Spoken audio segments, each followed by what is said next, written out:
back to the Black Writers Weekend virtual segment. I'm so happy, so honored to be here today, especially because we're really talking on just a really awesome and just powerful topic, which is creative. We're here today with Mary Morrison. Thank you so much for coming and Thank you for just giving us your time. Okay, thank you. Yes, you're welcome. I also want to communicate that this segment is powered by Dafina, which is they are celebrating their 20th anniversary publishing, and we're just really proud of that accomplishment. And we're proud because Mary has history, a lot of history. Dafina, she's actually one of the first, or the first, Black author that was published with them. So. Thank you so much. And I just want to introduce you and give you a chance to tell us more about you and kind of, how'd you get your start as an author? What made you want to put your visions and your ideas on paper? Okay, that's pretty easy. I was hearing a little feedback. I don't know if that's here or there, but I am creative for real. And I was working for HUD. I would have this great government career, making six figures. And this was like 20 years ago. And I decided that I wanted to write books. And so I started writing my first book while I was still working for the government, right?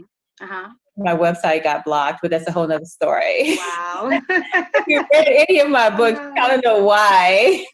Okay. Definitely explicit. And I just had the most amazing time just exploring. I know a lot of writers really want to write their own book. And a lot of times they're afraid to jump out there. They don't know what to do, and I say just kind of go for it, because that's exactly what I did. And after I published my first book, I knew that this was it for me. This is what I want to do in terms of writing. And that was in June of 2000, I self-published.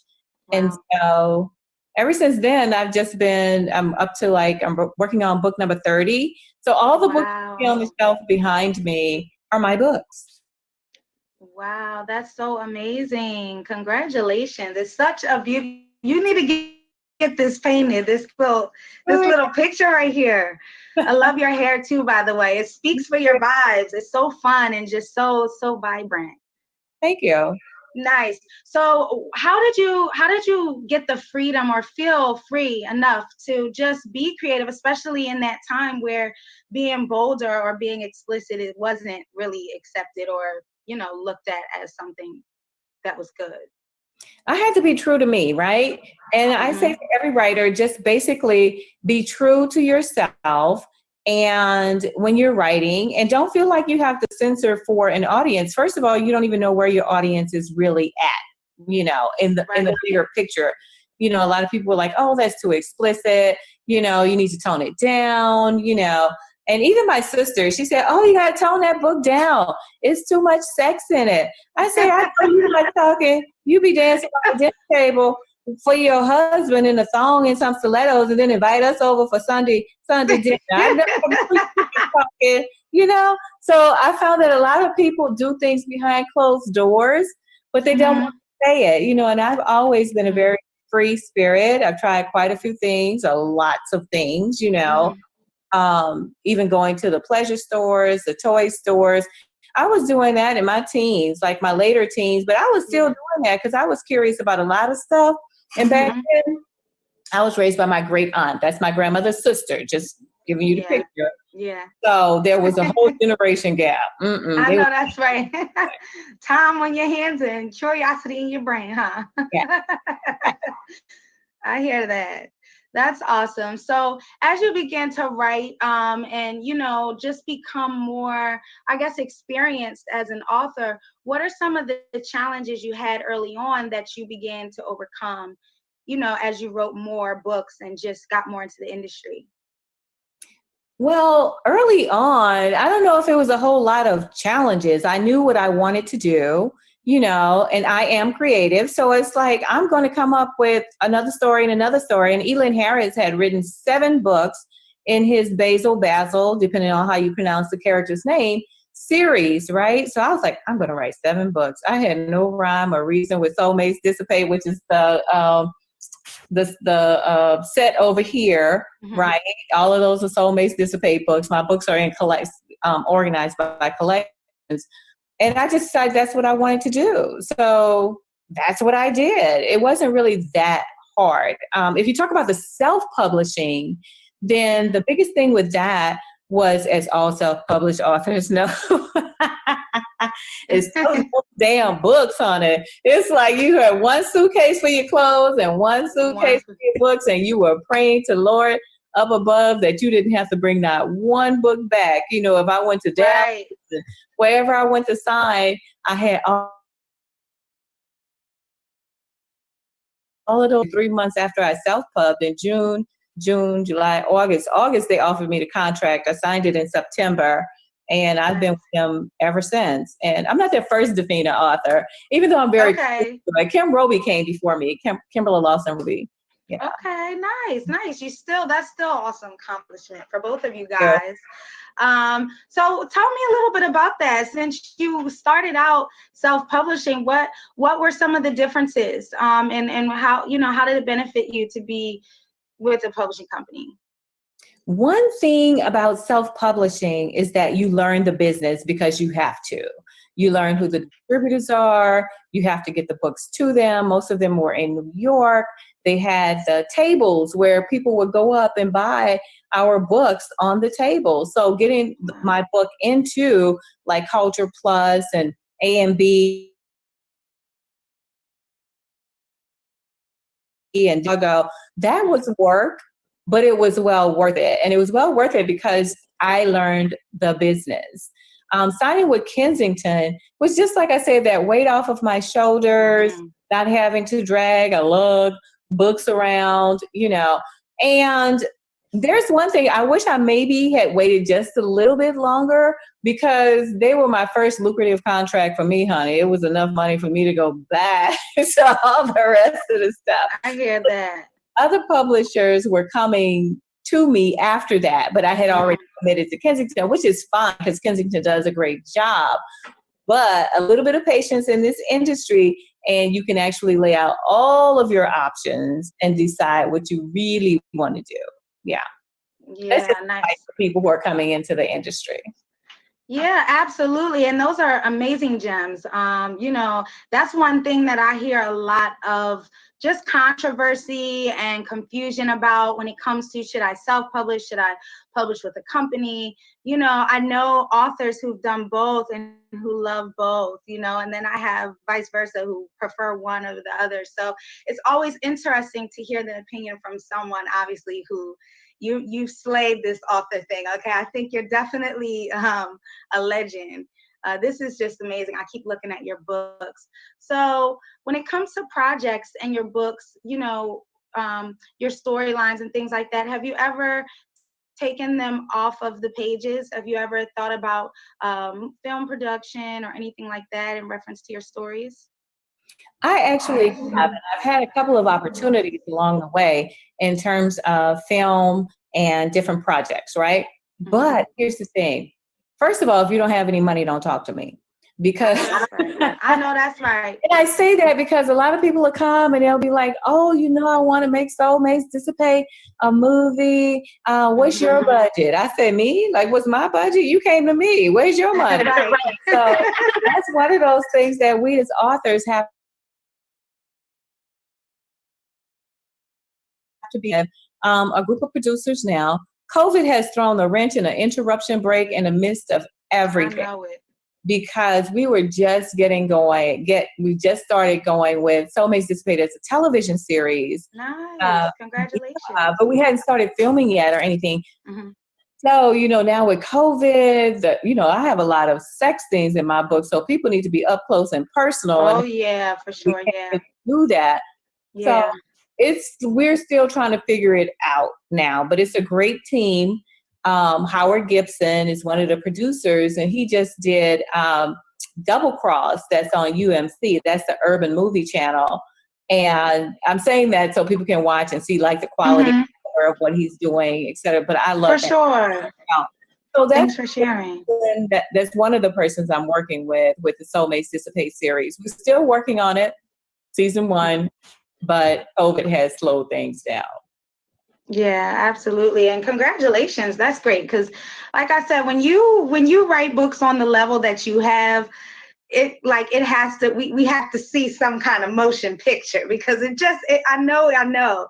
I'm definitely going to make it my business when this segment is done to make sure I check your books out, because once again, I definitely admire your journey. I'm curious to see how your stories are. What gives you your inspiration, I guess your creative inspiration for your characters and your storylines, especially writing for a series, like just stretching your content out and keeping it rich and meaty, Okay, I will definitely say that I am creative, right? So because I'm so creative, once something gets in my head, I'm going to write about it. And a lot of times people talk about writer's block and all of those things. I don't have that problem, right? My characters become like real people to me, like real people, just like you and I having this conversation. Sometimes I talk to them. Darius pops up in my head a lot, That's so dope. Get into it until I'm into these characters first, right? Because creativity is everything. I find that some people, when they start writing, some authors, they try to fit recreating something into being creative. It doesn't work. If you're trying to say, oh, well, this happened and that happened, and then she did this, and then I'm going to change her name, and then I'm going to change his name, honey, you're going to be all confused. You're never going to finish that. Yeah, so, that's a good point. And I know because I tried it with my first book. I was out the window. I have to throw it all out the window and just be true to who I am as an artist, because I consider myself an artist first because I create. And then I'm an author somewhere down the line, right? Second, third, whatever. For sure. Yeah. Yeah. Awesome. Can you hear me? Yes, I can hear you well. Okay, good. Okay, so that's great. I always wonder how people, and just authors, creatives in general, how you keep something going for so long. That different series, there's just seasons upon seasons. But I guess, like you said, you get attached to the characters and they become real. You don't want them to just end. You want to add more to the story. But that's you always add new things into. I think that helps a lot with layers. And say like with Soulmates Dissipate, by the time I got to He's Just a Friend, this is like book 4 in the series. I just happen to have it sitting here. Introduced Fancy, and Fancy was a major character that people just love. Ashley came on board because with your characters, they can have children. The children can grow up, which is what happened in Soulmates Dissipate. They can become #trip, right? And so that's how you keep your story fresh, is by introducing new characters. If you watch a television series, even, you will see that they don't give you all the characters right up front. They're phasing. Yeah, absolutely. If you watch Hamilton, you can see where they have this character, that character, and then 20, 30 minutes in, you're meeting George Washington. So absolutely. When we're writing the book, it keeps it fresh. Yeah, I do notice that. I noticed that with series and I noticed that every now and then they'll let a character die too, and it creates that crazy drama, suspense, and they always make you wonder who's gonna die. You can feel death coming, Sometimes you can feel death coming. You don't know who it is, but it's like, okay, yeah, definitely. And I see what you mean as far as like the layers, because as some things die off, you're still keeping some, the core of your story, and then you're adding new things on. So that's what they're doing with Power Book 2. Say that again. I said, I think that's what they're doing with Power Book 2, what 50 Cent is doing with Power Book 2, making it about his children. Absolutely. I like Tyreek. I got to see what little Tyreek doing. I'm more that than I am the prequel. I'm more the sequel or the continuation. Just, Really? Yeah. yeah, I don't really care too much about how You they over them, right? You over them? might get into it, but right now, no, I want to see what, because I'm vested into Tyreek because I know him. You know what I'm saying? So, Gotcha. yeah, Ghost and the rest of them. It's like, it's okay. Right. I hear you on that. So, do you just, if you randomly have new fresh ideas, will you just write a new book, or do you kind of plan it out and wait it out and kind of do it more intentionally? I write one book at a time. Okay. Mary Gotcha. can write and write multiple books at the same time. My brain does not work that way. I write Gotcha. one book Uh-huh. time. So that's how I have to write. But I'm working on My Heart Will Love Again. So that's where I'm focused with that particular book until I finish it. It's due December 1st. And then I'll move on to something else. But I'm not that person that's kind of like all over the place. So I have to kind of focus and hone in on what I'm doing.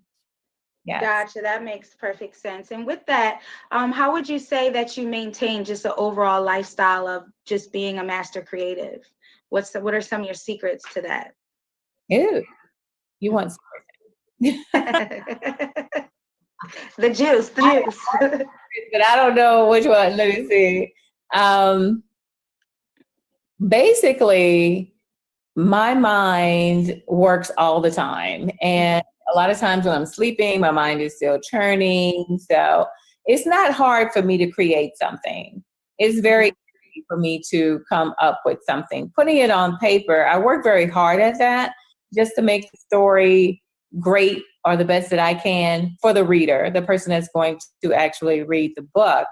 But I don't have a problem with choosing titles. I work off of titles. So the title comes first, and then everything else is built around Wow. a particular title, like My Heart Will Love Again. If I tell you a title, I can tell you a story. Some people can tell you a Okay. story, but they don't know what the title is. And either way, Gotcha. as a creative person, you know, and that I am a creative off of. And a lot of my ideas come from just people and things that they do sometimes, like single husband. Honey, I'm trying to tell you, all of those books, look right down here. That's all my honeybee books, 1, 2, 3, 4. But single husbands is a hashtag hot mess. I did a stage play off of it. And that experience was very good. Again, it taught me Nice.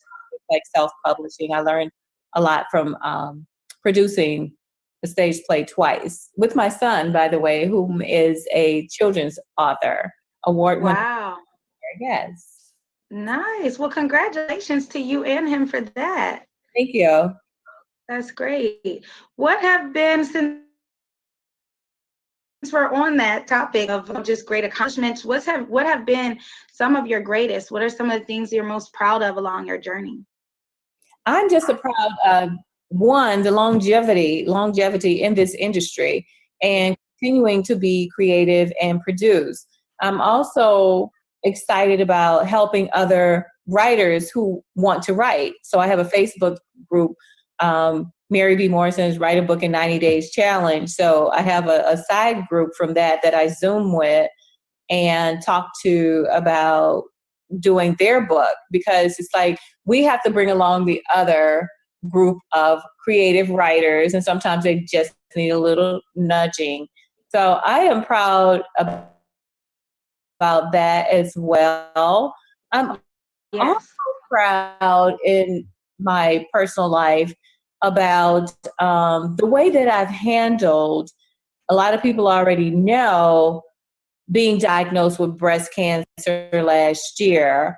And so I was diagnosed with stage 1 breast cancer, and I had a double mastectomy. I had not had reconstruction just yet. It's somewhere on the schedule, but I find that with this, you have to ask so many questions. Mhm. But I posted my picture on Facebook, honey, in a swimsuit, right? And that was, You are beautiful.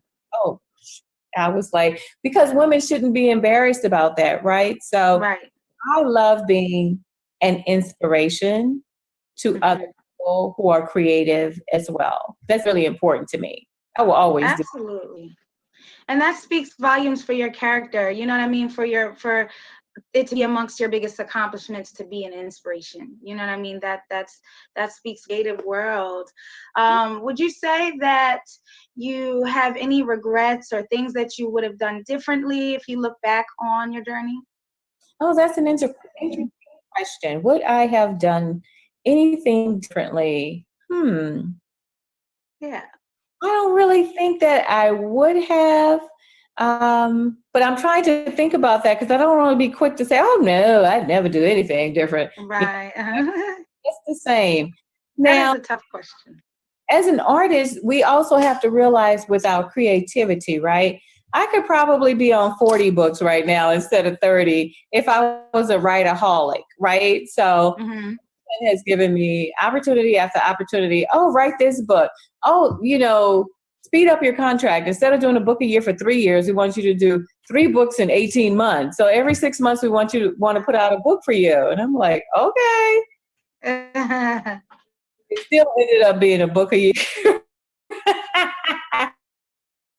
I hear that. You gotta let it flow when it flows and get it out when you get it out. Yep, here games. And I do love Nice. right here. The in the can done, and I was supposed to be on to the next self, and certain things come up. I didn't even think I was going to be writing another book for Kensington because technically I just wanted to move on to film and television. And it wasn't moving, film and television wasn't moving as fast as I had hoped. So I said, okay, Okay. let me take for the first time in my career, do a 1 book deal and write 1 book for Dafina and not knock myself into 3. And I'm glad I did because it's like, who would have known that COVID was going to come along, right? It's like in every, Yeah. Yeah. so, yeah. Divine timing. Mm-hmm. Yeah, absolutely. So when it comes to your stories and your personal life, and in regards to your love life, are Yeah. there any stories that you didn't get to tell, or stories that you did get to tell that you're proud of? Oh my goodness. Yes. Questions, Brittany. Look, so my personal life, for the most part, is not necessarily a book. It is exciting, right? I do a lot of things. I'm not doing anything for COVID, for real. But I have a very interesting life, the way I deal with guys. I think that women should definitely be more confident. It's not that damn serious when you're talking to a guy, be able to speak your mind, say what's on your heart, those kinds of things. And, my son would laugh at me sometimes. He said, man, you talk to these dudes crazy and then they show up with flowers and gifts and apologies. Why did he apologize to you? I said, because he was wrong. I always say, show me a woman who's upset and I'll show you a man who did it. And that's the way we have to look at life. Oh, everything's his fault. They go, not everything. How to I be hear it. yes. I hear it. I have some Listen. friends and some really good relationships from afar during COVID. But the emotional relationships have been like for many, many years and decades. I don't have Yeah. a lot of favor with my male friends. I don't have a reason to. Gotcha. That's dope. It just seems pretty, peaceful and free and happy. Definitely great lifestyle. Yeah. So in regards to COVID, do you have any plans besides your movie productions? What do you have planned for after COVID, and what does that look like for you? And just a little addition to that question, has COVID sparked any COVID themed inspiration for any of your creative writing? Has it birthed any ideas for you? Oh, very interesting. Okay. What do I plan to do after COVID? Okay, I am creative, extremely so. And Yeah. so my thing after COVID, I just really want to jump into film, television. I love Howard Gibson, the director that's working on the project, because he is, I should say, the producer who's working on Soulmates Dissipate. He's very inclusive. And so he's like, look, I want you on the set. He's invited me on the set for the filming and taping of um, the movie that he's doing right now, Double Cross. So they're in season 2. He said, come on, you can come, but I can't come because it's COVID and it's in Los Angeles. So that's not going to work.